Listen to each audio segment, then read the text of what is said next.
Muito boa tarde.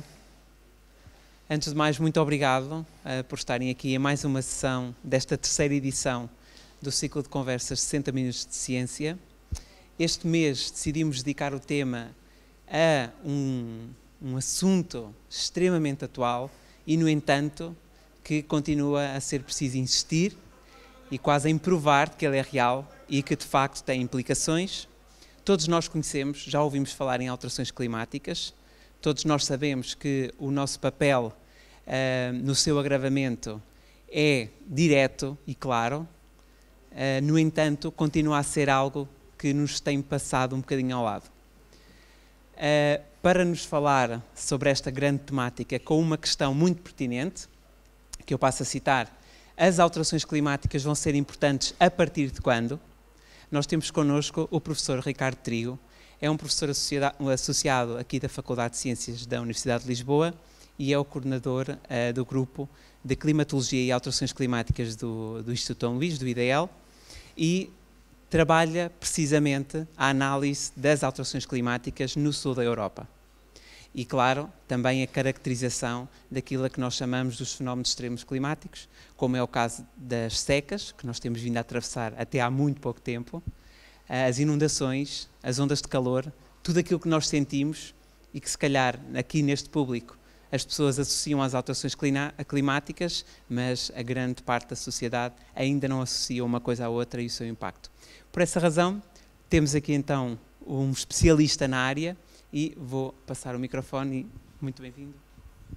Obrigado pela apresentação. Então, como foi dito, a ideia é muito difícil fazer uma apresentação destas com um público que varia entre pessoas que sabem muito do assunto, como eu vejo algumas caras de colegas e de ex-alunos, até pessoas que eventualmente têm uma formação bastante menor nestas temáticas. De qualquer das formas, ouvimos falar muito de alterações climáticas, mas não é evidente até que ponto é que elas já são relevantes ou a partir de quando é que serão relevantes. E, na verdade, a primeira parte daquilo que eu vos quero mostrar é que há aspectos fundamentais das alterações climáticas que já estão a ocorrer e já são mensuráveis através de variáveis muito simples como estas, peço desculpa por estar em inglês, mas a cobertura de gelo na zona do Ártico, o nível médio do mar, a temperatura média do ar e também a energia total do sistema climático, maioritariamente incorporado nos oceanos. Se nós olharmos para a evolução no tempo destas variáveis nas últimas décadas, percebemos que a evolução está a sair fora daquilo que era a distribuição usual para estas variáveis, e isso já só se justifica tendo em conta o papel das alterações climáticas. Vou começar por aquilo que se passa na zona dos polos, nomeadamente no Ártico, onde vemos um forte declínio da área coberta pelo gelo, aqui neste caso no fim da estação de verão, e para termos uma ideia, a média no início dos anos 80 está aqui representada a vermelho, no final dos anos 90 já está mais reduzida e em 2012 corresponde a um mínimo da extensão do gelo, este mínimo aqui, vocês já veem este gelo muito mais reduzido. Mas, na verdade, a área nem sequer é o melhor indicador, porque o volume de gelo, que integra a área e a espessura, é um indicador ainda mais relevante do ponto de vista do que é que se está a passar. Okay? De qualquer das formas, cá está, isto é a diferença entre a média para 30 anos e aquilo que se passava em final de 2012, e desde aí anda aqui por baixo, mas é fácil ver que nos últimos 30 anos o declínio é bastante acentuado. Se olharmos para o volume, que tem em conta, de facto, a extensão e a espessura, aquilo que verificamos é o que vocês podem ver aqui para abril, no fim do inverno, e para o volume do gelo no Ártico no fim do verão, em setembro. E se vocês verificarem que a média do que se passava no início dos anos 80, o início dos anos 80 foi ontem, há muito pouco tempo, com aquilo que se passa nos últimos 10 anos, é fácil percebermos onde é que esta linha vai dar, não é? Portanto, basicamente, no fim do inverno, nós estamos próximos do desaparecimento do gelo na sua vasta maioria da área. Vai ficar aqui um pouco, nas próximas décadas vai ficar, tem sido uns resultados nos últimos tempos, mas este gelo todo que está aqui é muito pouco espesso, só tem 1 ano no máximo e facilmente desaparece e não volta a formar-se, ok? É evidente que no fim do inverno, nesta altura, março, há muito mais gelo, não há esta extensão, há muito mais gelo e o decréscimo não é tão acentuado como vocês podem ver ou do ponto de vista relativo, ainda vão ser precisas muito mais décadas para que ele desapareça. A razão pela qual isto está a ocorrer no Ártico, e eu não falo do Antártico de propósito, porque só tenho 1 hora, o Antártico é todo um outro mundo, o Antártico está tão frio que o aquecimento global permite que chova lá mais sobre a forma de neve, e então acumula-se mais neve do que aquela que desaparece pelo aquecimento, exceto nas zonas debaixo das placas de gelo, onde, digamos que a água quente está a corroer a parte de baixo do gelo. Portanto, o Antártico está a perder muito gelo, sabemos agora, mas não pelo aquecimento à superfície, mas sim pelo corroer da água que está muito quente em relação ao gelo, a cerca de 2 graus. Concentrando outra vez no Ártico e pensando na Groenlândia, há outro fenómeno que está a ocorrer, que é este frigorífico autêntico, que é a Groenlândia, que chega a ter 3 km em grande extensão nesta zona aqui de altitude de gelo. O albedo está a diminuir fortemente e, portanto, há muito menos reflexão e há muito maior absorção da energia solar, ok? E de tal forma que a altitude, vocês veem aqui nestas zonas vermelhas, está a diminuir, medido por um satélite da Agência Espacial Europeia, cerca de 1 metro por ano, ok? Portanto, tudo o que vocês estão aqui a ver está a diminuir a taxas assustadoramente elevadas nas últimas décadas, com tendência a acelerar. E porquê? Por 2 razões. Pelo aquecimento à superfície, mas também porque os glaciares associados, por exemplo, este aqui muito intenso, este, estão a despejar quilómetros cúbicos de gelo a taxas muito superiores àquilo que se passava no passado, ok? E, portanto, a massa de gelo está a acelerar, tipicamente, situações em que passamos de 3, 4 quilómetros de glaciar a entrar pelo mar adentro para taxas de 10, 12 quilómetros, ok? Alterações destas taxas nos últimos 20, 30 anos. Portanto, o gelo está a acelerar para o mar. Muito bem. Isto são fotografias que cada vez mais se podem tirar nos bordos da Groenlândia, com a água a descarregar diretamente. Reparem que esta água no topo da superfície vai refletir muito menos luz solar e vai absorver mais e, portanto, é mais um fator para que contribui. Estes fatores todos que eu estou-me a referir no Ártico vão contribuir para aquilo que nós chamamos um mecanismo de retroação positiva ou feedback positivo que faz aumentar novamente a temperatura. O aumento inicial da temperatura por efeito da alteração climática alimenta-se a si próprio e provoca mais aumento de aumento de temperatura nas décadas subsequentes. Como consequência, uma das principais consequências é o aumento do nível médio do mar.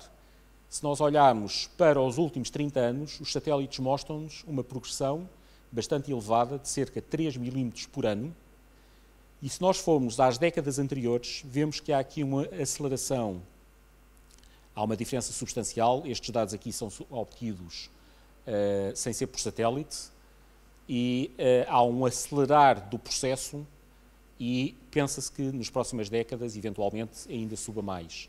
No entanto, é preciso ter a noção da escala deste aumento. Nós aqui estamos a falar de cerca de 20 centímetros em 100 anos.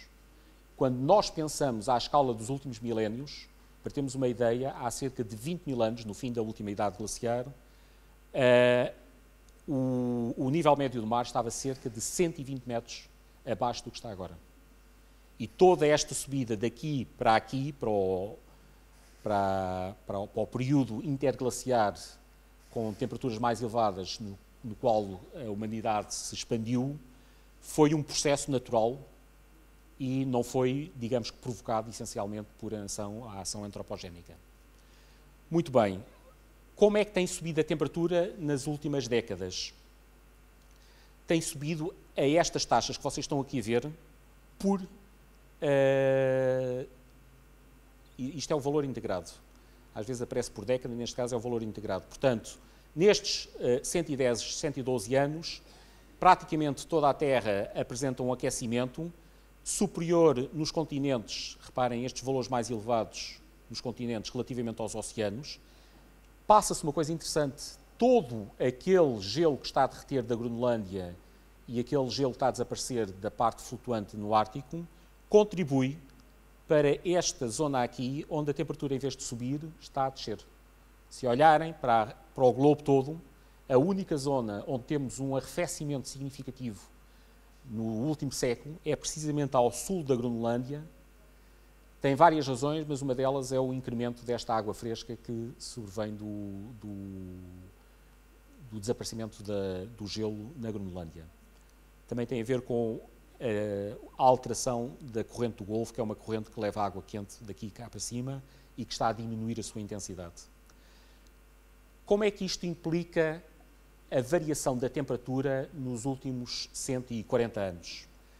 Se nós considerarmos entre janeiro e dezembro e pegarmos nas temperaturas de toda a Terra, superfície e oceanos, e pusermos cores consoante as décadas, portanto, os azuis para o final do século XIX e os vermelhos para o início do século XXI, verificamos nestes dados da NASA que os invernos têm vindo paulatinamente a ser mais quentes e os verões, é de notar que esta forma desta figura tem a ver com a forma como ela é construída, em que se tira a média para muitos anos, a cada valor do mês. E, portanto, o que é que acontece? Como o ciclo sazonal da temperatura é dominado pelo hemisfério norte, temos este valor da temperatura positiva aqui no hemisfério norte no nosso verão e negativo no nosso inverno. E temos esta variação, reparem, a subir paulatinamente de valores em todas as estações do ano, de valores mais baixos para valores mais elevados. E de tal forma, isto não tinha que ser assim. Porque é que as cores têm que estar a acertar com a evolução no tempo? Não teriam. Só têm porque, de facto, ao longo destes 130 e tal anos, passámos de temperaturas mais baixas para temperaturas mais elevadas. E, na verdade, 2016 foi o recorde dos recordes. Se vocês virem, janeiro, fevereiro, por aí fora, todos estes meses foram recordes absolutos para a sua série temporal. E 2017 não está tão elevado como 2016, mas fica aqui a meio. Os 3 anos com os valores mais elevados dos últimos 140 anos foram 2014, 15, 16, 17. Depende da maneira como se contabiliza, mas os 4 últimos anos, os 16 anos mais quentes de sempre foram desde o início do século XXI. Okay? Portanto, há uma acumulação que não é por acaso nos últimos anos. Isso pode-se ver bem aqui neste gráfico que apareceu muito na imprensa o ano passado, feitos por colegas de Reading, e onde vocês veem para todos os meses do ano, para os limites de 1,5 grau, 2 graus, que são aqueles limites que são falados no protocolo, no Acordo de Paris, vocês veem também num código de cores as temperaturas paulatinamente a saírem de dentro desta espiral para fora.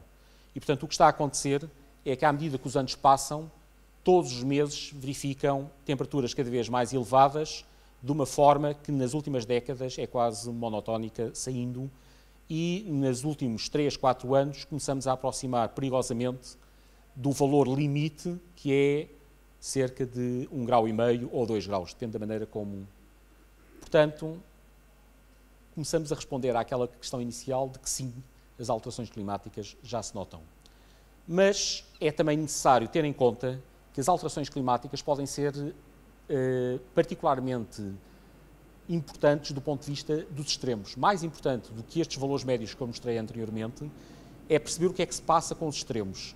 Se vocês pensarem na distribuição da temperatura, que é tipicamente dada por uma gaussiana, o aumento da temperatura média traduz o valor daqui passar para aqui. Mas isso é um mau indicador do que é que vai acontecer à frequência dos extremos.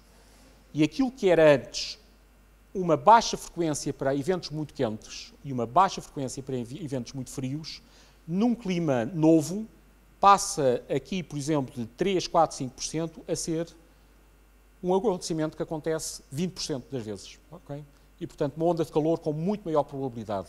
Isto se a distribuição simplesmente mover-se para a direita. Se mantivermos a média, mas houver uma alteração da variância, isso também é uma alteração climática significativa. Poderia haver mais extremos quentes e frios. Mas aquilo que se verifica mais é este tipo de situação, ou este tipo de situação, em que muda a média para valores mais elevados e muda a variância, acontecendo extremos com maior frequência. Reparem que neste gráfico de baixo, a probabilidade de termos situações muito quentes ainda é superior à que se verifica com o simples shiftar para a direita da distribuição.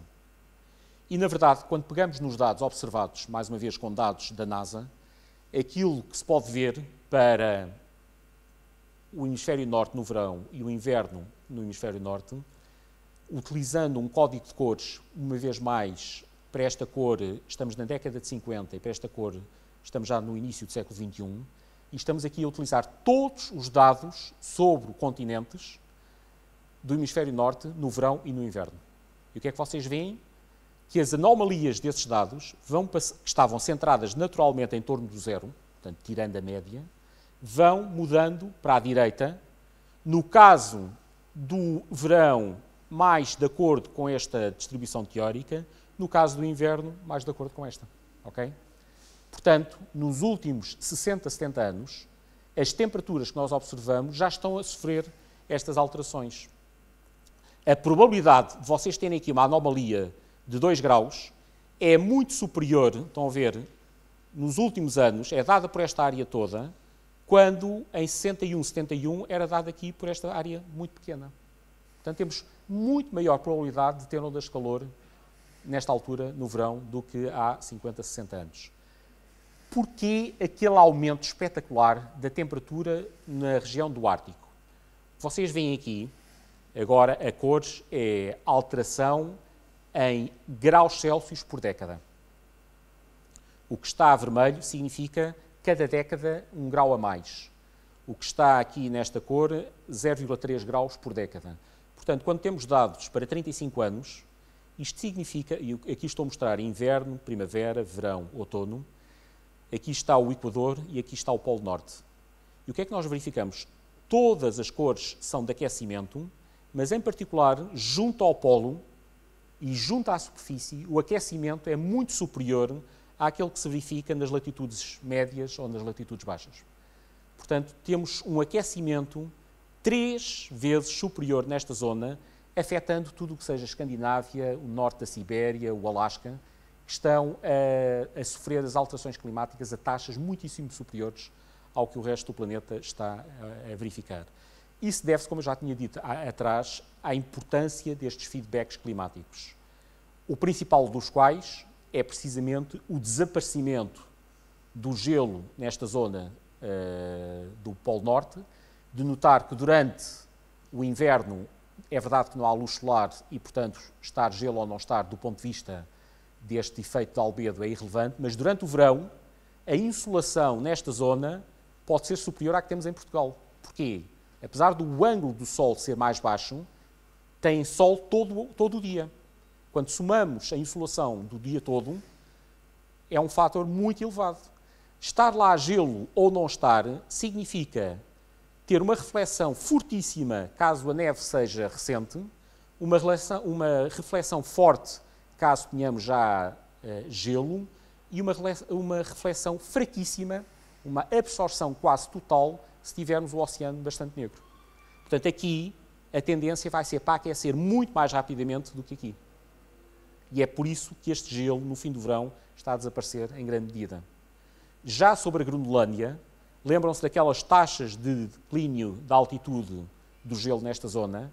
Aquele mapa está a mostrar a variação do albedo sobre a superfície gelada da Groenlândia para estes 10 anos. E o que nós verificamos é um decréscimo acentuado que está aqui integrado. Portanto, vocês têm um decréscimo entre valores em ordem dos 0,75 para valores da ordem dos 0,7. Há várias razões para isto acontecer. Uma delas é a formação de vastas piscinas em cima do gelo, mas também a poluição provinda das zonas industriais e dos incêndios florestais, que quando cai sobre as zonas com gelo, fica a fuligem que, à medida que o gelo vai derretendo, a fuligem não desaparece e vai se concentrando na camada inicial. Vocês imaginem que isto está coberto de gelo e que cada ano desaparece 1 metro de gelo em cima. Agora imaginem que todos os anos é depositado fuligem e poluição. Imaginem, ao fim de 10 anos, desapareceram 10 metros de espessura de gelo, para simplificar, mas toda a fuligem que lá estava ficou acumulada no fim, não desapareceu. E, portanto, cada vez está mais negro em baixo. Não é só isto, há mais razões, mas estas são as principais. Outro mecanismo essencial, motor de tudo isto, é a acumulação de CO2 na atmosfera. Como sabem, o CO2 recentemente chegou a 400 partes por milhão. O CO2 é muito bem medido desde 1958 no Havaí, onde estava próximo dos 320, atingiu 400. Tem este ciclo sazonal que tem a ver com o efeito da vegetação no hemisfério norte. Portanto, quando temos a vegetação a crescer no hemisfério norte, o CO2 decresce, portanto, primavera, verão, e depois no inverno volta a subir. Ok?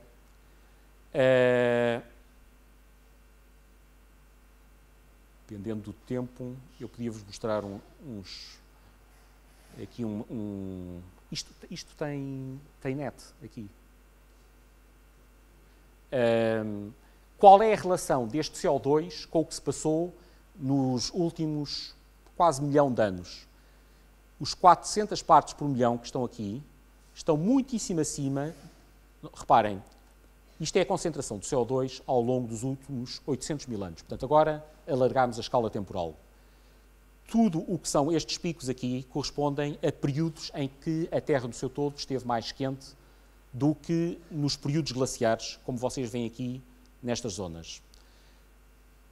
Em geral, nestes períodos interglaciares, em que há menos neve acumulada no hemisfério norte e em que o nível médio do mar sobe aqueles 100, 120, 140 metros, o CO2 nunca ultrapassou as 300 partes por milhão. E, de repente, em 200 anos, nós disparamos de 280 para 400. E façamos o que façamos nos próximos 20, 30 anos, vamos passar rapidamente para 450. Estamos a crescer a concentração de CO2 na atmosfera nos últimos 5 anos a uma taxa de 2,5, 3 partes por milhão por ano. Cada ano passa mais 3, mais 3, mais 2, mais 2,5, mais 3. Um ano bom é 1,5. E um ano bom significa que a vegetação, por alguma razão, absorveu mais do que a média que costuma absorver. Ok? O que vocês estão a ver aqui é a evolução no tempo do CO2. Estão a ver aqui aquela curva que eu mostrei. Aqui é a estação de Havaí, que é aquele ponto vermelho. Isto é o Polo Norte, isto é o Polo Sul. O que é que isto está a mostrar? Está a mostrar a evolução no tempo do CO2, medido por todas estas estações, cujos pontos vão aparecendo aqui, e onde vocês veem que o hemisfério norte, ao longo do ano, varia muito mais que o hemisfério sul. Isto tem a ver com o impacto do ciclo sazonal, que é muito forte no hemisfério norte. O ponto azul que vocês estão aqui a ver corresponde à medição no Polo Sul, que está com um ciclo sazonal muito menor e em contraciclo do que se passa no hemisfério norte. E ao mesmo tempo que isto se passa nestes dois pontos, vocês veem este fator de ampliação aqui das oscilações, mas o assustador não é isso. O assustador é a taxa com que tudo está a subir paulatinamente no hemisfério norte, no hemisfério sul, mais ao centro.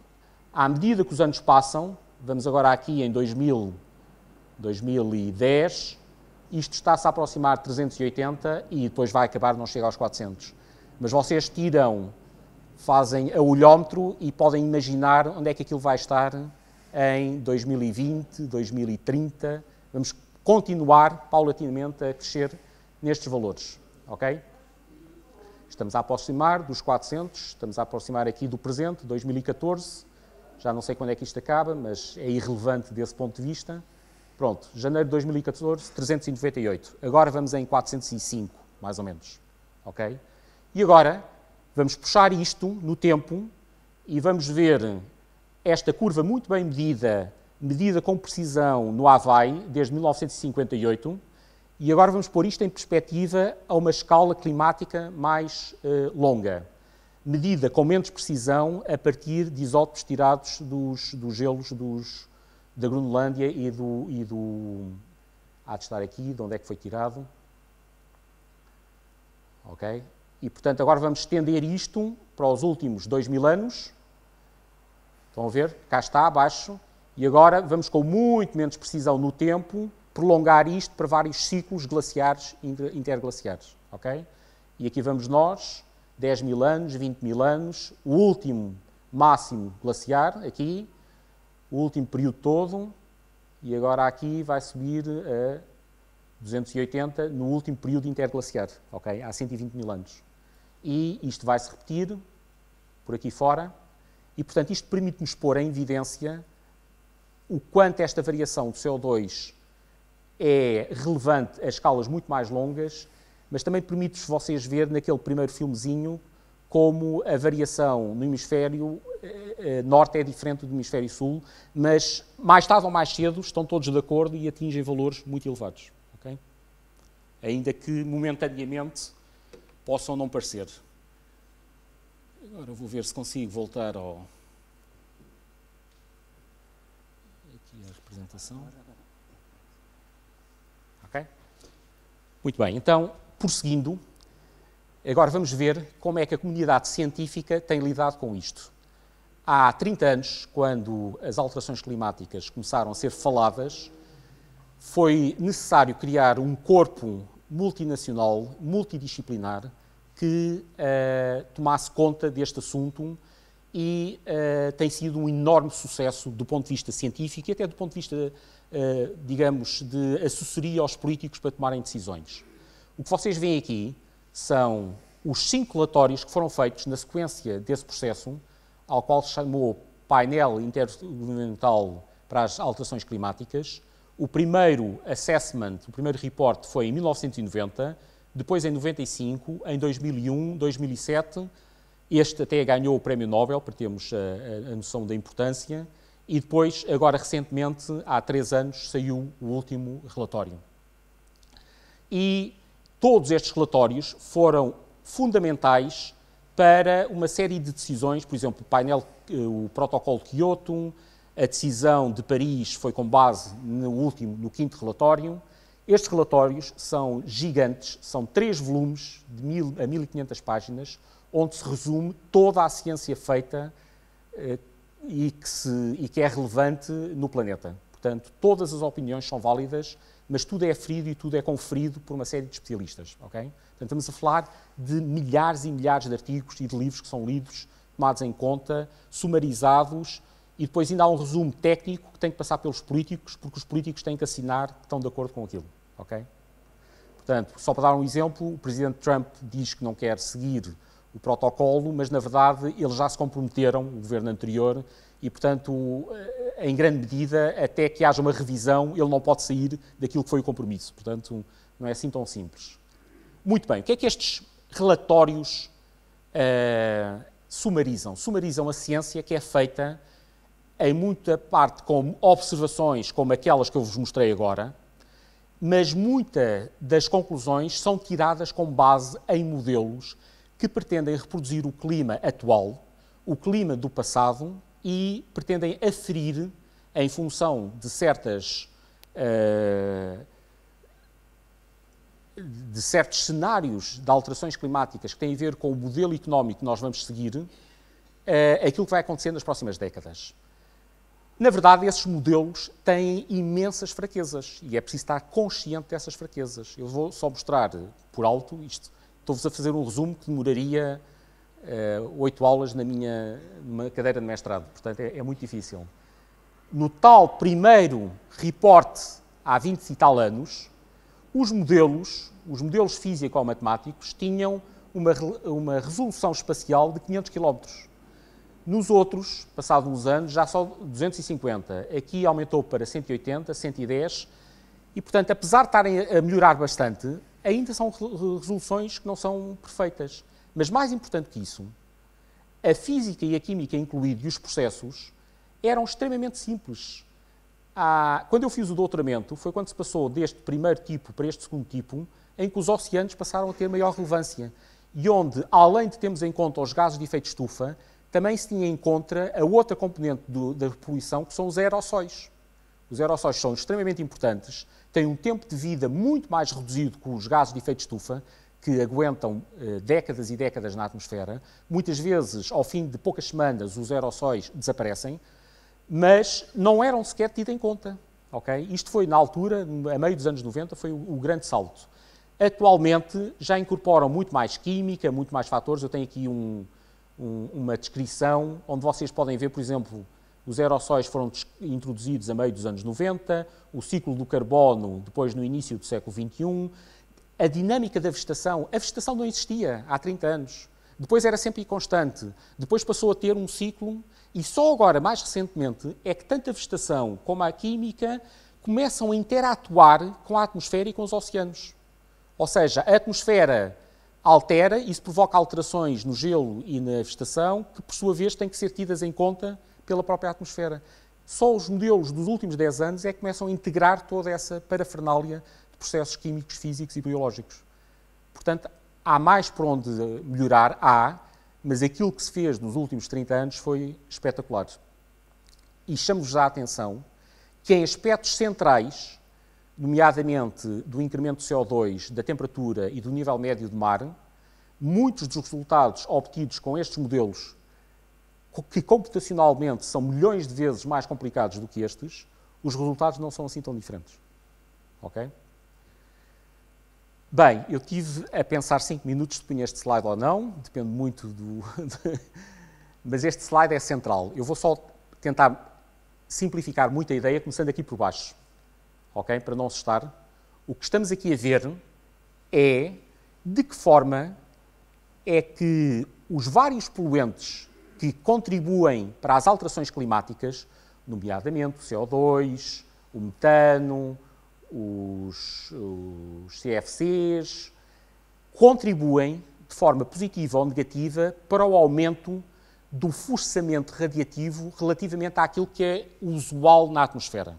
E vocês podem ver que esse forçamento radiativo, só para terem uma ideia, a quantidade de energia solar que chega cá abaixo à nossa superfície, em média, já descontando o ciclo diário, o ciclo anual, são cerca de 240 watts por metro quadrado.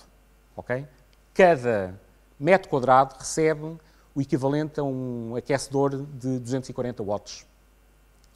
Nós estamos a alterar, por via do efeito estufa antropogénico, acrescentando cerca de 2,5 watts por metro quadrado em relação àquilo que seria o forçamento radiativo sem esta componente antropogénica. Como é que isso tem evoluído nos últimos 50 anos? Desta forma. Em 1950, esse forçamento era cerca de meio watt por metro quadrado. Nos anos 80, no início, cerca de 1,5 watt, e agora estamos nos 2,5 watts. Ok? Portanto, isto é para ter uma ideia. Quase tudo provém do CO2 e dos outros gases de efeito de estufa. Os aerossóis tendem a arrefecer, mas nós sabemos muitíssimo menos sobre os aerossóis e sobre as nuvens que são induzidas pelos aerossóis do que o que sabemos pelos gases de efeito de estufa. Okay? Portanto, resumindo, o efeito de aquecimento provém essencialmente dos gases de efeito de estufa cujas moléculas têm longa duração na atmosfera e há um conjunto de outros fatores que têm importância, nomeadamente as nuvens, os aerossóis, que nós não dominamos tão bem.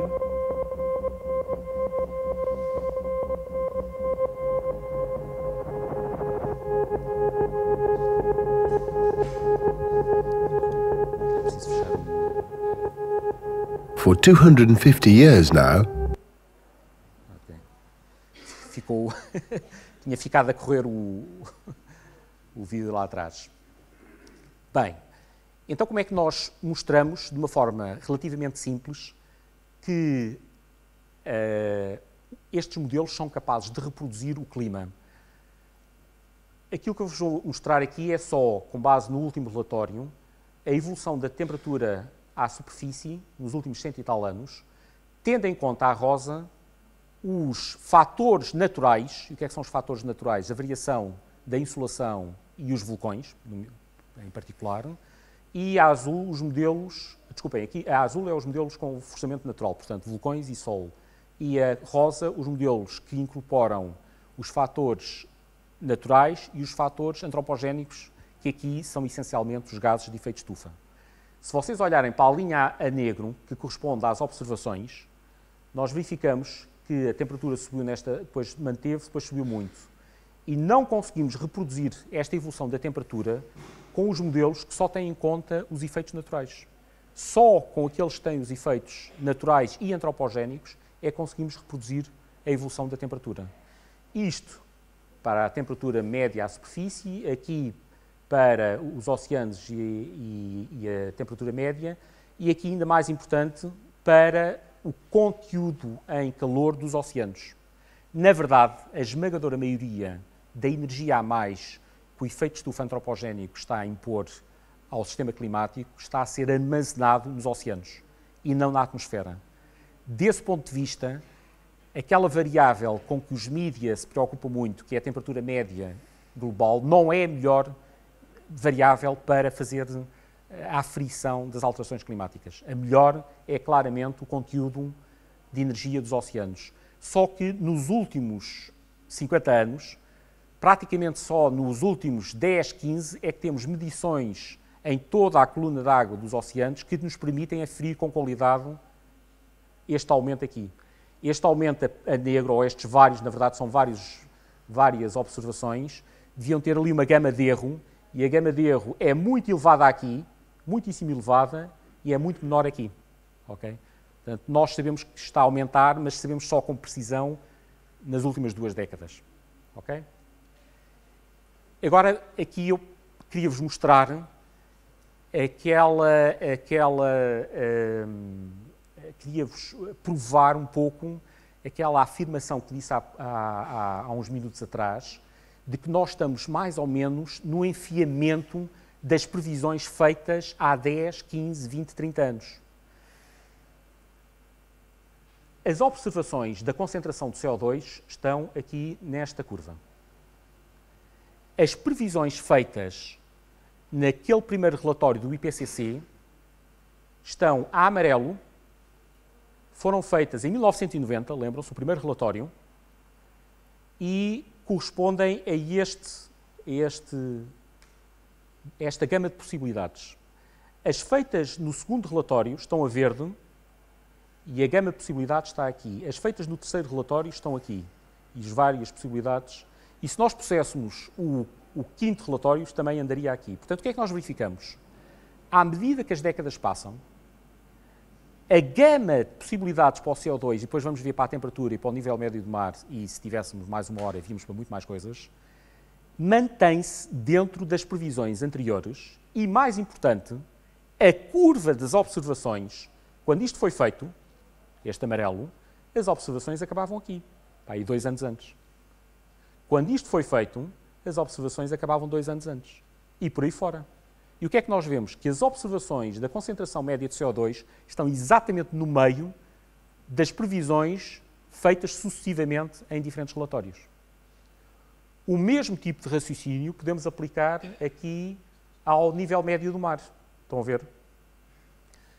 O nível médio do mar, aqui estão as observações, está mais ou menos no meio das previsões feitas há 25 anos, há 20, há 15, por aí fora. Portanto, isto é bastante interessante e sublinha um dos aspectos centrais daquilo que eu vos queria mostrar, é que nós, na verdade, não temos que esperar até ao final do século XXI para ver as alterações climáticas a acontecer.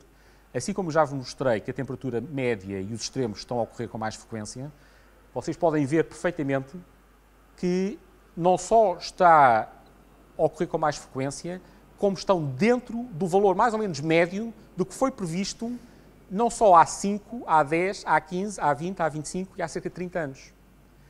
Até podíamos ir mais longe. O primeiro paper, o primeiro artigo onde se fala em alterações climáticas de uma forma substancial, é um artigo na Science, em 1981, aqui, e vocês podiam pôr aqui a previsão e estamos no meio. O modelo que está por detrás dessa previsão tem menos capacidade computacional que qualquer relógio eletrónico que nós tenhamos agora. Portanto, é uma diferença gigantesca de capacidade computacional, de dados, de modelação, de tudo. E, no entanto, apesar de toda essa complexidade, apesar de todos aqueles ingredientes a mais que nós vamos pondo, a verdade é que com alguma noção básica, alguma física básica, já se conseguiria ter uma resposta não muito longe, para valores médios. Ninguém com isto conseguia dizer que as ampliações do Ártico eram muito maiores do que aqui ou outros fatores. Então, estamos a falar só de valores médios, ok? E o mesmo aqui para a temperatura. Muito interessante, quando isto foi feito, esta figura, vocês parece que estamos aqui a ver uma espécie de estagnação da temperatura, não é? Parece que não está ali a subir muito. Só que digo-vos que isto tem dados até 2010, 2011. O que é que aconteceria se tivéssemos aqui os anos 2014, 15, 16 e 17 que eu falei? Os pontos estão aqui. E, portanto, aquela curva viria não só para cima, como ficaria recentrada, uma vez mais, a meio de muitos dos cenários de alterações climáticas. Portanto, em resumo, nós neste momento estamos mais ou menos na zona central dos cenários de alterações climáticas produzidas há 30 ou 20 anos. E se não alterarmos significativamente nas próximas, não é décadas, é na próxima década, a intensidade das emissões de CO2 e de outros gases de efeito de estufa, vamos continuar alegremente por aqui. E aquela espiral que vos mostrei antes vai continuar alegremente e daqui a 30 anos está entre 1,5 grau e 2 a chegar aos 2. 30, 40 anos. Não? Aqui não é muito relevante se é com 30 ou 40, a tendência tem muita inércia. Então o que é que podemos dizer para o futuro? Para o futuro, este último relatório sugere 4 cenários cuja possibilidade depende muito das opções socioeconómicas que a humanidade tomar. Um dos cenários diz que nós vamos estabilizar daqui a umas centenas de anos num forçamento radiativo, no tal que tínhamos falado, que eu estava a falar antes, em cerca de, que agora vai aqui, em cerca de 2,5, em cerca precisamente de 2,6 watts por metro quadrado. Este é um cenário altamente otimista. Daqui a 10 anos estamos todos com carros elétricos, só há centrais eólicas, solares e nucleares, já não há carvão, já não há motor diesel, já não há motor de explosão. Portanto, estão a ver o tipo de conversão que isto implica em 2 décadas. Estes 2 cenários são os mais plausíveis, diria, e este é um cenário mais típico business as usual. Vamos continuar a chafurdar isto à boa maneira, como fizemos nos últimos 50 anos, e então vamos estabilizar em 8,5. Okay? Portanto, há 4 cenários, não há nenhuma capacidade atual de os melhores cientistas do mundo, todos os prémios Nobel, dizer se vamos mais por aqui, por aqui, por aqui ou por aqui. Não há probabilidades associadas a estes cenários. Todos estes cenários correspondem a taxas de emissão dos gases de efeito de estufa, por exemplo, dióxido de carbono, isto é o histórico, e agora a evolução do dióxido de carbono para este cenário pouco plausível seria esta. E por aqui fora, estão a ver? Aqui para o metano, o óxido nitroso, e aqui a boa notícia é o que conseguimos fazer com os CFCs, aqueles compostos que deram cabo da camada de ozono, onde depois de uma reunião há 30 anos se tomou a decisão de os tirar do mercado e, de facto, conseguiu-se parar e eles estão agora a começar a descer a sua... Ok, o que é que isto significa em termos integrados de equivalente de CO2 que ainda podemos emitir para a atmosfera? O que gastámos nos últimos 200 anos está aqui a negro, estão a ver? Há uma relação muito forte entre o valor integrado de emissões de CO2, desde 1870, em gigatoneladas de carbono, e a temperatura média anómala que subiu desde essa altura. E aqueles 4 cenários que eu falei anteriormente, o 2.6, 4 e por aí fora, estão aqui expressos em termos de quanto mais emissões em gigatoneladas de carbono é que estão associados a esses cenários e o único que nos permitiria abater e manter dentro dos parâmetros que estamos a ter agora seria gastar este até aqui, até cerca de 1100, 1200. Isto significa tudo o que podemos gastar de carbono nos próximos 1000 anos, de preferência, está concentrado nestes próximos 80 anos e está daqui até aqui. Ok? Se nos postarmos extremamente bem no tal cenário que vamos todos andar de carros elétricos daqui a 10 anos e sem motores de combustão em lado nenhum, em princípio, teríamos uma concentração, um gasto ainda deste género. Porque estas capacidades de mudar têm que ocorrer primeiramente na Europa, Estados Unidos, Japão, e depois é que não se vai conseguir que agora em África e na Índia passem de repente para carros elétricos num abrir e fechar de olhos. Portanto, há lags temporais em tudo isto e há gastos que vão ocorrer claramente. Eu estava a dizer até aqui, mas não é. O que podemos gastar no melhor cenário, no 2.6, é da mesma ordem do que já gastámos até agora e está aqui, portanto, até cerca de 800. Estes são os outros, o segundo cenário, o terceiro e o quarto. Ok? Só um lame-ré do tipo de cenários que isso implica em termos de temperatura e em termos de extensão do gelo. Lembram-se daquela extensão do gelo que estava a desaparecer nos últimos 40 anos? Estamos aqui nas observações. Isto são cenários do que vai acontecer ao gelo.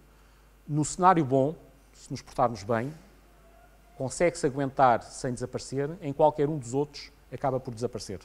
Mais década, menos década, o gelo, no fim do verão, acaba por desaparecer. Nuns antes, noutros depois. Okay? A temperatura, no cenário mais benevolente, ficaria um valor bastante mais baixo do que no cenário mais apocalíptico. E, fator importantíssimo, o pH do oceano, que tem vindo a descer de forma já muito mensurável e que tem consequências importantíssimas para a vida animal, corais e animais de casca dura. No cenário bom, mantém-se cá em baixo, claramente a um valor abaixo do que já está lá em cima, e no cenário pior é extremamente nefasto. Okay? Duas chamadas de atenção para aquilo que se passa no Mediterrâneo. Isto são alterações da temperatura no cenário melhor e este no cenário pior. Isto são alterações da precipitação. Vocês reparem que a temperatura aumenta sempre na Europa, mas em particular, nestes cenários piores, a precipitação desce e o grau de aridez aumenta. Como se tem vindo a verificar. Okay? E é com isso que eu queria terminar, mostrar-vos um caso específico para a Península Ibérica. Eu tenho estudado muito ondas de calor e secas no Mediterrâneo. E tanto para um caso como para o outro, o Mediterrâneo, e em particular a Península Ibérica, são dos melhores sítios para provarmos que só podemos ter o aumento da frequência das ondas de calor e da intensidade das secas se nos modelos que estamos a utilizar incorporarmos os gases de efeito de estufa que já foram lançados para a atmosfera. Bem, nos últimos anos, para contar uma história de forma muito curta, temos tido imensas secas bastante intensas, estamos praticamente a sair de uma agora. Tivemos uma muito forte, a maior de sempre, em 2004, 2005. Tínhamos tido uma muito forte em 98, 99, em 94, 95. 2011, 2012, que é que eu estou aqui a caracterizar. Quando nós analisámos a precipitação para a Península Ibérica toda, as 3 secas mais fortes para a Península Ibérica saíram precisamente nos últimos 20 anos, estão a ver aqui, 2004, 2005, a mais forte de sempre, 11, 12, 98, 99, e esta que estamos agora a sair deverá ser uma das 10 mais fortes. O que é que estamos a ver? Uma concentração de secas só medidas pela precipitação, que não é o único aferidor das secas, porque a seca é menos precipitação, mas também é maior evapotranspiração. Isso é extremamente importante, porque mesmo com algumas das secas que nós estamos a ter agora, particularmente esta última, 2016-2017, foi tanto uma seca resultante de menor precipitação, mas muito do aumento da temperatura e da evapotranspiração. Ou seja, a mesma diminuição de precipitação que verificámos nos últimos 2 anos, se tivesse verificado há 50 ou 60 anos, não tinha dado os efeitos na agricultura e nos recursos hídricos que deu esta última seca. Portanto, temos que aferir o aumento das secas na conjugação do fator da precipitação com o aumento da evapotranspiração por efeito da temperatura. Para pôr um bocadinho em perspectiva, até com o que o IPMA mostro-vos aqui um índice muito utilizado para secas, que é o Palmer Drought Index, para algumas das últimas secas em Portugal, e isto aparece muitas vezes na televisão e nos jornais agora na sequência da última seca. Vocês podem ver que as secas mais intensas só para Portugal, 81, 2005, 2012, tudo o que está castanho nesta cor é seca extrema, e outubro de 2017, pela primeira vez, tivemos tanto território em seca extrema. A evolução temporal desta seca foi muito atípica. Enquanto que a maior parte das secas ocorre de forma significativa no período inverno-primavera, esta seca que está aqui descrita a vermelho só começou a ocorrer de forma significativa, estão a ver aqui, a meio, já no início do verão, prolongou-se e depois, em vez de desaparecer no outono, como ocorreu com estas secas todas, estão a ver 2004, 2005, 11, 12, por aí fora, esta continuou. E, aliás, estamos aqui, janeiro, fevereiro, continuamos aqui, agora março vai desaparecer. A seca extrema vai desaparecer agora, felizmente. Então, para terminar, o que é que isso significa dos modelos só poderem reproduzir as secas incorporando os gases de efeito de estufa? Vamos pegar outra vez nos dados observados para todo o Mediterrâneo. Se vocês compararem os últimos 40 anos, 71, 2010, com os primeiros 70 anos do século XX e fizerem a diferença, é isto que obtêm. Tudo que está a vermelho significa que choveu menos, ok? Portanto, claramente o Mediterrâneo com uma tendência maior para a seca. Há aqui umas zonas onde chove mais e reparem que todo o norte da Europa chove mais. Se fizermos a série temporal correspondente à precipitação neste retângulo, o que acontece é isto que está aqui, uma diminuição acentuada. Qual é a capacidade dos tais modelos climáticos de reproduzir? Bem, tem vindo a melhorar consistentemente nos últimos 20 anos. Até há 15 anos seria relativamente fraca. E aquilo que eu vos mostro aqui é a precipitação para o inverno, que é aquilo que verdadeiramente interessa no Mediterrâneo, anomalias da precipitação e a preto, as observações para os últimos 100 e tal anos estão aqui. Portanto, significa que estamos a ter uma diminuição percentual dada por este traço. Estão a ver? Da precipitação invernal para os últimos. Portanto, é o correspondente a isto aqui. Esta diminuição aqui corresponde a esta diminuição que está aqui. Se nós tivermos modelos de clima que correm só com a parte atmosférica, verificamos que não conseguimos, a curva de probabilidade não consegue reproduzir minimamente estas observações. Se nós corrermos os modelos já incorporando aquilo que se passou também do ponto de vista oceânico, já temos um sinal bastante mais próximo. Estou a dizer asneira. Se nós corrermos os modelos em período pré-industrial, sem o efeito de estufa, aquilo que obtemos é a curva a negro. Estão a ver? Se nós corremos os modelos para 200 anos atrás, com o CO2 que havia na altura, os gases de efeito de estufa. Se nós corremos os modelos para o presente tempo, com os gases de efeito de estufa, mas só para a versão atmosférica, obtemos esta curva azul. Se corrermos para aquilo que é acoplado oceano-atmosfera, então sim, obtemos esta curva a vermelho, que já está muito mais próxima deste valor. Aquilo que vocês veem aqui é um resumo de uma série modelada por modelos acoplados, ok? E o decréscimo que vem aqui e o acréscimo que vem aqui é correspondente a esta série temporal e onde se mostra que só conseguimos reproduzir o decréscimo de precipitação observado nas últimas décadas se utilizarmos modelos que incorporam os gases de efeito de estufa tal como eles foram efetivamente enviados para a atmosfera. Ok? Este exemplo podia reproduzi-lo para secas noutros sítios, tipicamente para climas mediterrâneos. Aqueles climas como na Califórnia, no Chile, no sul da África, não é por acaso que todas estas zonas têm secas e ondas de calor. Estas zonas são particularmente suscetíveis, como vocês podem ver aqui, neste mapa. Olhem aqui o que é que vai acontecer à precipitação. Aqui, aqui, aqui, aqui e aqui na Austrália. São precisamente zonas onde, para além da temperatura aumentar, porque vai aumentar em todo o lado, estão em regimes hidrológicos muito dependentes da quantidade de água que cai, e se cair apenas menos 10, 20%, vai ter graves consequências para o ciclo hidrológico e para a capacidade das plantas, da obtenção de água, dos aquíferos.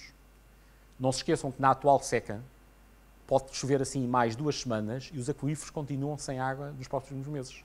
Os aquíferos estão na última. O voltar a ter água nos aquíferos vai demorar meses, se não anos. Ok? Portanto, é preciso termos a noção das escalas temporais a que as coisas ocorrem. Bem, é tudo. Obrigado.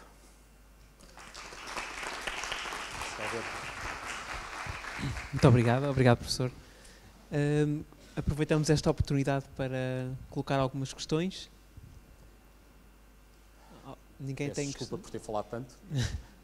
É difícil falar pouco nestas.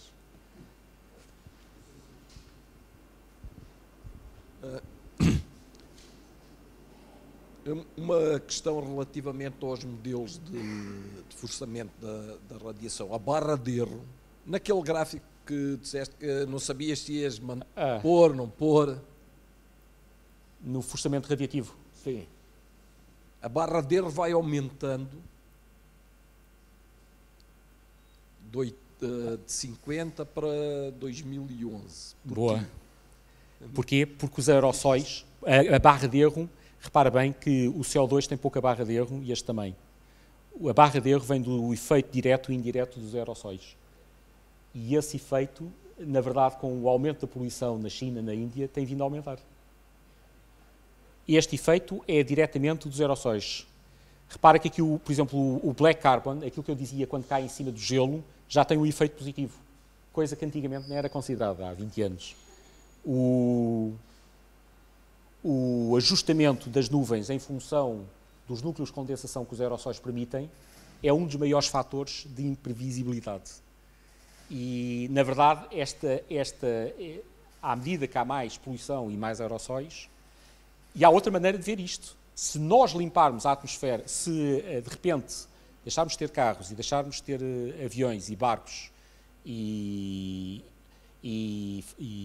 centrais a carvão, o que é que vai acontecer nos 10 anos a seguir? Estes fatores, que no seu todo contribuem para diminuir a temperatura, desaparecem, mas aqueles mantêm-se. Não é? Portanto, não é líquido que uma limpeza dos poluentes a curto prazo, porque a escala temporal a que funcionam é muito distinta. Ok? Aliás, há quem diga que aquele período de não aquecimento entre os anos 40 e os anos 70 se deveu, em parte, à contribuição dos aerossóis da Europa e dos Estados Unidos, que depois, por razões ambientais, com as chuvas ácidas e com os motores diesel muito poluentes, tiveram que ser restringidos. Baixou-se muito a emissão de aerossóis nos Estados Unidos e na Europa, e que isso permitiu que o efeito estufa aparecesse em toda a sua magnitude. Não sei, não é... Há opiniões que não são assim tão consentâneas com essa ideia. Havia mais alguém que tinha uma dúvida?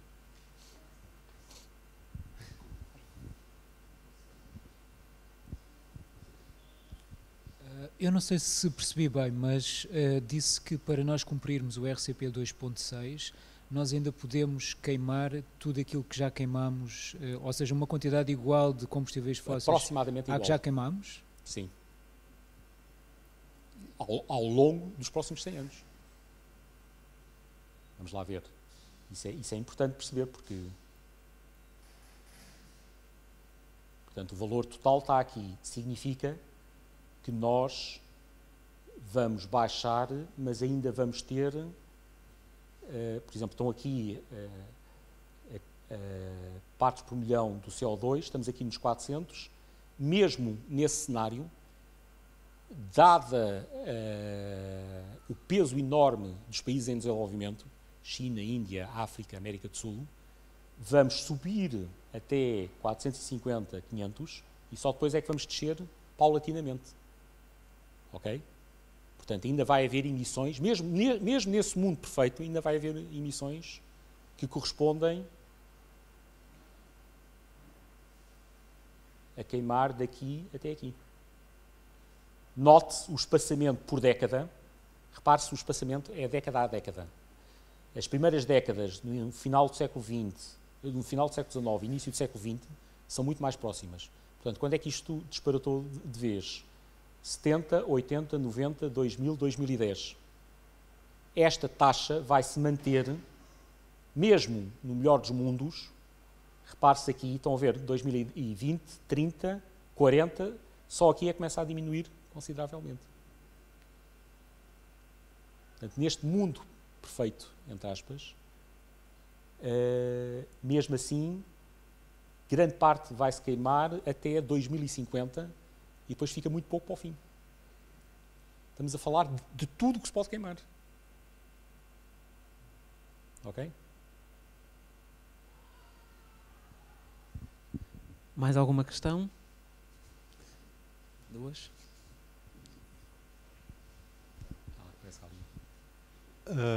Boa tarde. Estes modelos climáticos, até que ponto é que incorporam os efeitos exógenos, a nível de radiação solar e toda a outra contribuição? Tudo também tem esses ciclos, os ciclos tudo. orbitais, tem tudo isso englobado? Tem. Os ciclos orbitais, a esta escala, não são relevantes, mas são relevantes à escala, se nós passarmos a falar de escalas de centenas de milhares de anos, começam a ser importantes, e à escala de dezenas de milhares de anos são absolutamente cruciais. Mas nesta escala de dezenas de anos praticamente são irrelevantes, praticamente não muda a inclinação do eixo. Mas o ciclo solar... Os ciclos solares, esses têm relativa influência e estão também englobados nestes ciclos. Claro. Raramente se vê nestas comunicações, ou poucas vezes se vê, daquilo que eu tenho acompanhado, o impacto dos vários ciclos solares, ou até na larga escala dos ciclos de orbitais e tudo mais. Olha aqui, está aqui. Alterações na irradiância do Sol. A importância, compare isto com o CO2. O ciclo solar é quase irrelevante para aquilo que está a acontecer neste momento. Na verdade, a intensidade dos máximos solares nos últimos 40 anos desceu. Se olhar para as manchas solares, nos últimos picos, tem vindo a baixar. A pouca contribuição do Sol nos últimos 40 anos é contrária ao aquecimento. É um ligeiro arrefecimento. Já no início, não. No início do século XX, aumentou a intensidade solar e pensa-se que parte daquele crescimento de temperatura aqui, daqui para aqui, pensa-se que o Sol teve uma contribuição com alguma relevância. Ok?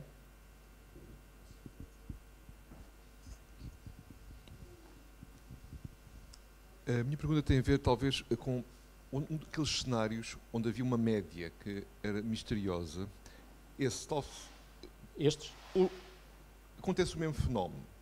Essa linha atracejada que é média, isso corresponde a quê? Corresponde esta aqui, às observações. Isto aqui é as observações. Ok. Então, porque as observações vão tão pela média, isso corresponde a quê? A algum modelo? Porque aqui há vários cenários. E os cenários são variações do mesmo modelo ou são modelos diferentes? É tudo. Boa pergunta. Na verdade, isto é muito mais complicado. À medida que os anos... Aqui podíamos ter 5 modelos, aqui 10, aqui 15, aqui 20 e agora 25. O número de modelos tem vindo a aumentar. O número de cenários é tipicamente 4, 5, à volta disso. Como se está aqui a ver, por exemplo, neste assessment feito há 15 anos, havia 4 cenários, na verdade. Portanto, esta gama de variabilidade está a escamotear, está a ter em conta vários modelos e vários cenários dentro de cada modelo. A variação dos parâmetros em cada um dos vários modelos. Exatamente. Okay. E, portanto, é interessante, desse ponto de vista, verificar que as observações caem no meio de uma média aproximada dos modelos e dos cenários. Não é coincidência nenhuma. Significa que nem fomos pelo cenário mais por baixo, nem pelo mais elevado, e que os modelos em média são bastante razoáveis. Em média. Há melhores.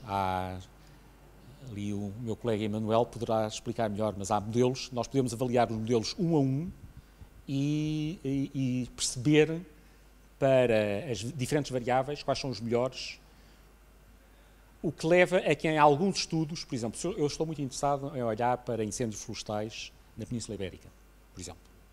E os meus colegas aqui da Faculdade de Ciências fizeram um estudo muito bem feito, vários colegas, de quais é que são os melhores modelos à escala regional. Não é isto, estes são modelos globais. Modelos aqui para uma escala funcionam com as grids espaciais muito mais reduzidas, e eles avaliaram 30 modelos. Desses 30 modelos avaliados para a Península Ibérica, verificaram que 10 são particularmente bons a reproduzir a temperatura, a precipitação, o ciclo anual, o ciclo diário, por aí fora. Como essas variáveis, eu sei, porque eu faço modelos de risco de incêndio, são absolutamente cruciais. A temperatura, os valores elevados de temperatura, a precipitação que cai no inverno. Eu consigo fazer modelos de área ardida para Portugal, muito bons, que explicam 80% da variância, com base em parâmetros meteorológicos. A maior parte da área que arde em Portugal depende das variáveis climatológicas. Okay? A esmagadora maioria.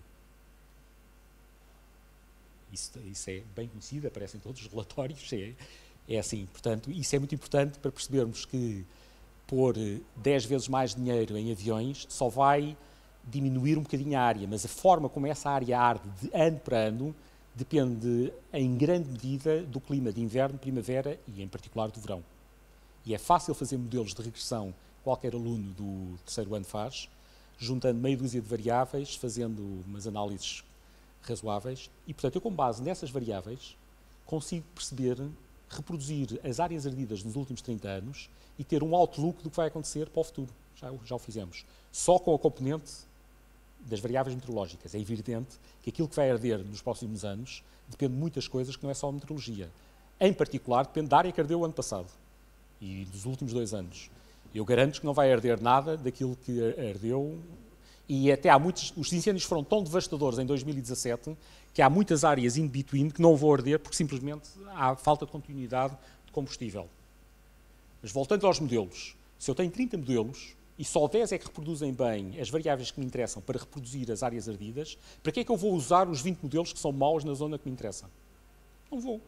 Portanto, nós fizemos essas outlooks de áreas ardidas ou de outras variáveis, mortalidade, ondas de calor, utilizando os modelos que eu sei taxativamente que são os melhores num período de demonstração. O que é que acontece? Porque é que há alguns que são melhores? Porque os alemães fazem um modelo, os ingleses fazem um, os holandeses fazem um, e esses modelos tipicamente estão tuned, estão a funcionar melhor para a área deles. Portanto, nada garante que sejam particularmente bons para a Península Ibérica. Esta ideia de tirar e pôr modelos tem os seus perigos, portanto é preciso ser feita às claras. Porque estes mapas que nós apresentamos no fim, eu também podia chegar aqui e dizer agora só vou utilizar os melhores modelos. E há quem faça isso. Mas tem que ser muito explícito, tem que se dizer isto é feito com todos, isto é feito só com os melhores, e os melhores aferidos assim, para esta variável aqui. Okay? Pode-se fazer, tem interesse, mas é preciso estar explícito. Tem alguns problemas associados. Ok? Só uma curiosidade.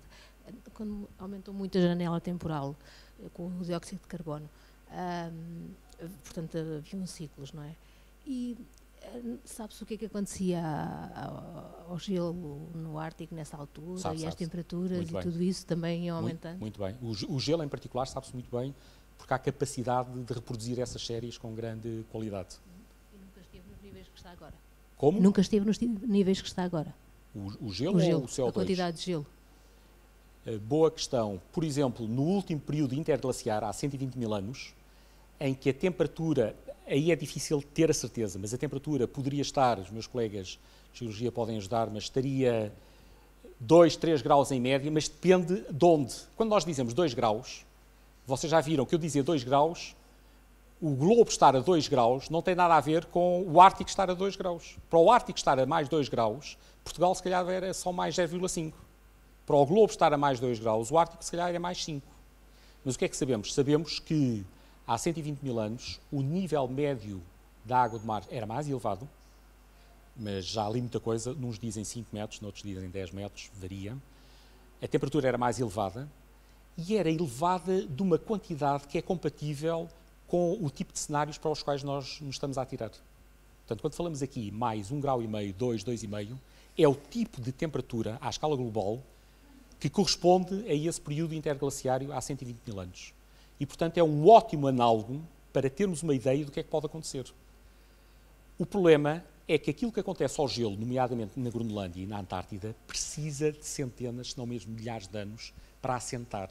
Quando nós olhamos para estas curvas aqui, reparem que isto não para em 2100, isto vai até 2300, não é por acaso.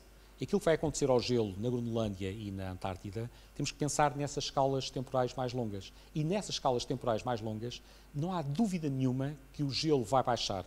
Porquê é que não temos dúvida? Porque, em particular, há 120 mil anos, na última idade interglaciar, a esmagadora maioria do gelo da Groenlândia desapareceu. Havia muitíssimo pouco, havia uns restícios de gelo, porque se consegue contabilizar. Portanto, fazendo perfurações, consegue-se contabilizar e a grande parte do gelo que está lá caiu durante a última idade de gelo e agora no Holocénico. Okay?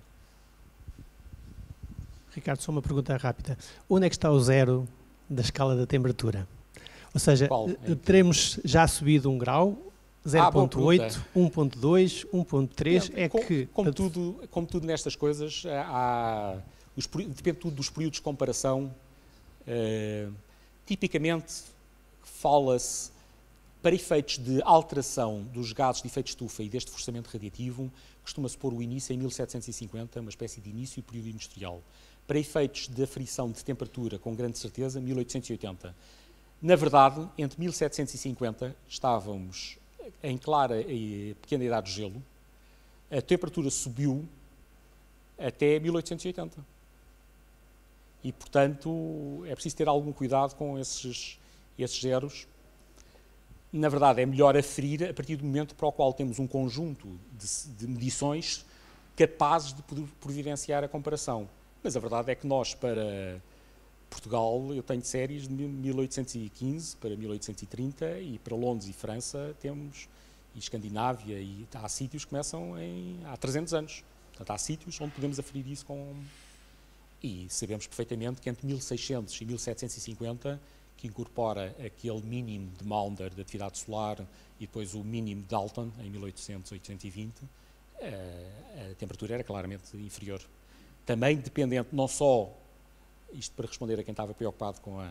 Nós sabemos exatamente como é que era a atividade solar dos últimos 400 anos, desde que há observações quase diárias, desde Galileu, ok? E também sabemos a incorporação do fator vulcânico, ok? Portanto, isso é tudo. E cada vez mais é fundamental e bastante interessante reproduzir o clima daquilo que aconteceu nessas décadas e nesses séculos para trás, porque temos capacidade de reproduzir o clima com observações, com documentos históricos e com proxies naturais, de androcronologia, os gelos, pólen. Temos histórias muito bem contadas, em particular na Europa, e, portanto, é de fundamental importância que estes mesmos modelos climáticos reproduzam o clima do que aconteceu há 200, 300, eventualmente 2000 anos, para os quais temos muito menos informação, antes de confiarmos na sua capacidade de prever o clima futuro. E essa capacidade, de facto, tem vindo a aumentar de forma espetacular nos últimos anos. Okay? Muito bem. Mais uma pergunta? Não? Pronto, então... sim. Uma última pergunta. Desta área, mas estou a fazer uma pergunta a mim próprio. Se este cenário se mantiver, se os gelos se forem derretendo, o equilíbrio terrestre mantém-se ou haverá qualquer coisa? Não. É esta escala que estamos a falar. Se continuarmos e formos para aqueles cenários mais gravosos, o equilíbrio não se mantém e não chega. Olhamos para 2300, temos que ir até bastante mais tarde, Porque, dou-lhe só um exemplo. Na Antártida, neste momento, cientistas que há 10 anos achavam que não vale a pena ser alarmista, estão eles próprios assustados, porque só nos últimos 10 anos é que temos robôs que andam por debaixo das placas de gelo na interface oceano, gelo, terra, e percebemos que há água do oceano que está a entrar para dentro da plataforma antártica e que já começou a corroer o gelo de uma forma que não tem possibilidade de voltar atrás. O que é que isso significa? Que grande parte dessa calote vai desaparecer e vai ser substituída por água, e isso vai implicar um aumento do nível médio do mar, e há certas zonas da Antártida que aquilo que eles já chamam subida do nível do mar garantida a estas escalas de 200, 300, 400 anos. Já temos cerca de 2, 3 e rapidamente a passar para 5, 7 metros. Se toda para termos uma ideia, se toda a Groenlândia derreter, são 7 metros de água. Se toda a Antártida derreter, são 49. Portanto, nós estamos a falar, se for derreter 10% da Antártida, do volume de gelo da Antártida, estamos a falar de mais 5 metros. E é dessa ordem que já se sabe que está mais ou menos committed. Mas a escalas temporais muito longas. Qual é o problema? O problema é que quando este processo começa, nós podemos voltar à idade da pedra, que ele continua. Nós podemos parar todas as fábricas, todas as emissões, mas só com o CO2 e os gases de efeito de estufa, que já existem na atmosfera e que também estão a ser incorporados no oceano e algum na vegetação, nós sabemos que claramente vai haver um derretimento dessa componente. Okay? Muito obrigado. Portanto, desse ponto de vista, não há estabilidade. Como não houve no passado. A Terra passou de períodos glaciares para períodos interglaciares de forma natural, só por fatores de radiação e fatores e feedbacks do CO2, e o que o homem está a fazer é acelerar esse processo. Mas digamos que a Terra, o historial da Terra, é de muito pouca estabilidade. São do eixo da Terra também é capaz de... Exatamente, todos esses ciclos da excentricidade da órbita, da inclinação tudo isso influencia as escalas de dezenas de milhares de anos.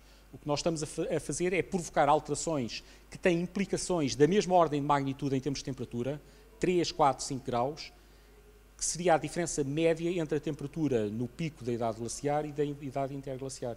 E nós estamos a fazer isso, em vez de ser à escala de dezenas de milhares de anos, estamos a fazer isso em 200, 300, 400 anos. Ok? Queria só perguntar assim, uma coisa muito concreta em relação à Torre de Belém, que de antes estava toda rodeada de água, e nós sabemos que há não sei há quanto tempo, mas não sei se há um século, devia ser mais, que a água vinha quase até aos Jerónimos. E o que eu ia, e agora retrocedeu bastante. Portanto, o que eu queria buscar saber é qual é a probabilidade de, com a subida do nível do mar e, portanto, do nível dos rios, como é que isso poderia repercutir, eventualmente, precisamente nesse local aí em Belém, a Torre de Belém e os Jerónimos? Bem, a razão pela qual estava longe da costa e agora não está, tem muito pouco a ver com as alterações climáticas. É essencialmente uma alteração feita por aterros de acrescento sucessivo naquela zona. Portanto, os Jerónimos davam para o mar e ao longo dos séculos foi-se acrescentando, aliás, como na Baixa. A Baixa não era assim, também há. O nível médio subiu cerca de 20 centímetros, aqui se varia de zona, nos últimos 100 anos à volta de 20 centímetros, mas naturalmente se esta taxa de aumento do nível médio do mar continuar a subir, os próximos 20 centímetros não vão demorar 100 anos, mas vão demorar menos. E a zona da Torre de Belém, com mais 20, 30 centímetros em 50 anos, por exemplo, começa a fazer moça, não é? Portanto, e à escala dos séculos, é bom falar na Torre de Belém, porque a Torre de Belém está à escala de 5 séculos, não é? Portanto, vamos pensar em 5 séculos, e se pensarmos em 5 séculos, estamos a falar de metros. Portanto, aquela pontezinha para os turistas irem para lá não chega. Tem que ser mais alta. Muito bem. vamos finalizar. Muito obrigado, professor, por esta belíssima apresentação. Espero que tenham todos gostado. Contamos convosco nas próximas sessões. Eu vou passar uma folhinha, se quiserem deixar o vosso e-mail para receberem as próximas iniciativas, deixem o vosso e-mail.